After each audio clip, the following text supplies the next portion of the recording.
Hey guys, welcome back to Electrical Car Repair Live. Our mission at the garage is to save you guys as much money as we can. That's why we make these absolutely free videos and we teach you how to fix your car for free. Let's go ahead and start on it now. Guys, we'll be working here on a Ford Focus. Okay, this is the MK3, third generation, years 2012 to 2018, and if you are trying to find the fuse for your alarm system, anti-theft or immobilizer, we'll show you which one it could be. Okay, ours is a 2014 model, but it should be about the same for all of them. So in the meantime, guys, we'll have more than 200 videos on a Ford Focus MK3. Please, guys, subscribe to the channel, guys. So we're doing that for free, so we can save you as much money as we can. So we'll appreciate a subscribe for our time. Now, some fuses are located, okay, under the hood, but this one is not. Okay, this one is actually located inside the vehicle.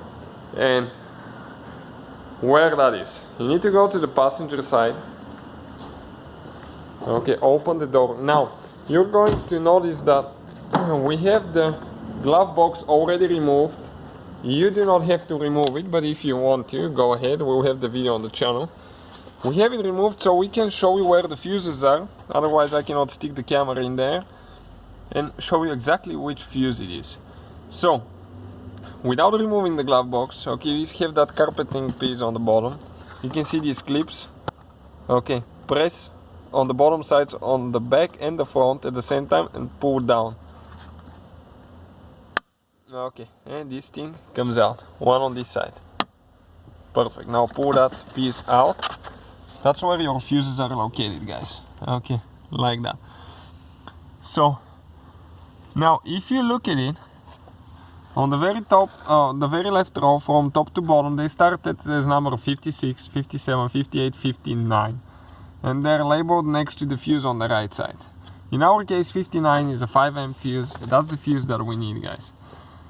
Now you have a fuse spool that is located under the hood in the engine fuse box, so you can use that to remove them. I'll just use the pliers. Okay, we'll grab it like that. Okay, this one is super tight. Okay, perfect. And this is the fuse. Now let me show you, okay, if that thing is burnt or not. Usually you can check. Okay, you can see on the inside, let me focus, give me a second. It looks fine. But we have a video how to double test everything and check to make sure everything's good. So, in our case, it looks okay, guys. Okay, that's the fuse. Now, in the description of the video below, you can find all the parts and tools that we use, including replacement fuses, the ones that we use, guys. So please check those out. It's for your convenience. So I'll get the new fuse now. Okay, another 5 amp fuse, and I'll just go ahead. Okay, and place it there. Perfect. Make sure that it goes in as it's supposed to, and this is it, guys. Okay, you can see the fuse is installed. Do not forget to install that carpet piece later. That's super simple. Just go in like that. Okay, push it in the holes on both sides. Perfect. And later those plastic retainers. Okay, squish and pull them up. Okay, like that. So, thank you guys for watching. Hopefully, guys, the video was helpful and we were able to save you money. We guys have more than 19,000 free repair videos on our YouTube channels. Check them out. We have videos that can save you thousands of dollars in future repairs. Thank you for watching and see you guys next time.